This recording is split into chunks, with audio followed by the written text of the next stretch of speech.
இடம்பொருள் நேயர்களுக்கு வணக்கம். ஸோ இன்னைக்கு வந்து பார்த்தீங்க அப்படின்னா இப்போ பாக்யலட்சுமி சீரியலை பொறுத்த வரைக்கும் இதுக்கப்புறம் பாக்கியா எந்த அளவுக்கு மெச்சூர்டாக நடக்க ட்ரை பண்ணுறாங்களோ அந்த ஒரு விஷயம். ஓகே நம்ம வாழ்க்கையில் நம்ம ஒரு இடத்துக்கு வந்துட்டோம்.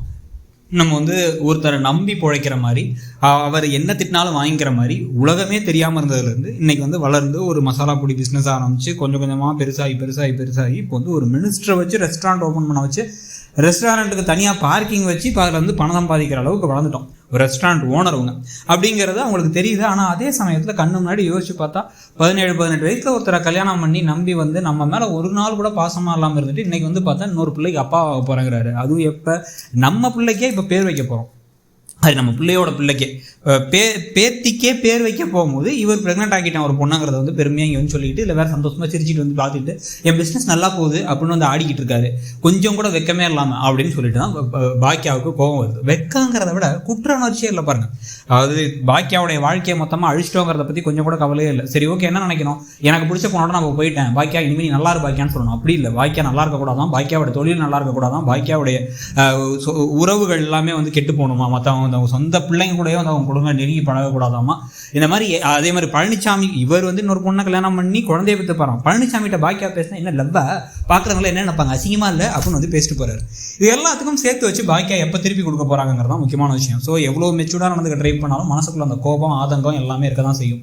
அதனால தான் அவர் இன்னைக்கு போய் எரிஞ்சு விழுந்து அனுப்பிவிட்டுறாங்க. நாளைக்கு கோபிக்கு தெரிய போகுது என்ன விஷயம் அப்படின்னா, ராதிகா பாக்கியா கிட்டக்க தான் ப்ரெக்னெண்ட்டாக இருக்க விஷயத்தை சொல்லியாச்சு, அது பாக்கியாவுக்கு தெரியுங்கும் போது இப்போ கொஞ்சம் திருட்டு முடிக்கப்படுறாரு. திருட்டு மொழி இதெல்லாம் வீட்டில் வேற என்ன சொல்லலை. இதில் இன்னொரு பக்கம் பார்த்தா ராதிகாவுடைய அம்மா வேற ஃபோர்ஸ் பண்ணிகிட்டே இருக்காங்க, சீக்கிரம் சொல்லுங்க இல்லைன்னா நானே சொல்லிடுவாங்கிறாங்க. அவங்க சொன்னால் வில்லங்கமாக போயிடும். இப்போ இந்த சமயத்தில் இந்த விஷயத்த பாக்கியா நான் சொல்ல மாட்டேன்னு வாக்கு கொடுத்தாங்க ராதிகாட்ட, ஆனாலும் சொல்லவும் போகிறதில்ல.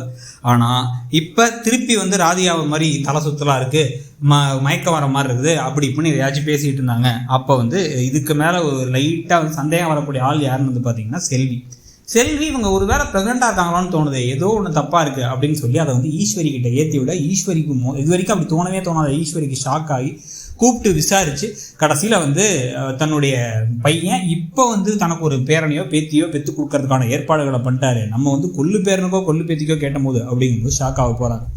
இப்போ ஈஸ்வரி யார் பக்கம் நிற்க போகிறாங்க, இந்த விஷயத்தை எப்படி எடுத்துக்க போகிறாங்க அப்படிங்கிறது இருக்குது.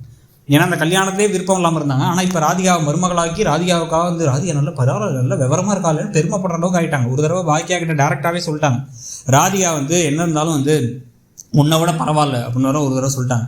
இதுக்கெல்லாம் சேர்த்து வச்சு அவங்க இப்போ ராதிகாவை இங்கேயே இருமா நான் உன்னை பார்த்துக்கிறேன் அப்படின்னு சொல்ல போகிறாங்களா, இல்லை உடனடியாக வீட்டை விட்டு வெளில போகணும்னு கத்த போகிறாங்களா அப்படிங்கிறத பார்ப்போம். உங்களுக்கு என்ன தோணுதுங்கிறத சொல்லுங்கள். தேங்க்யூ.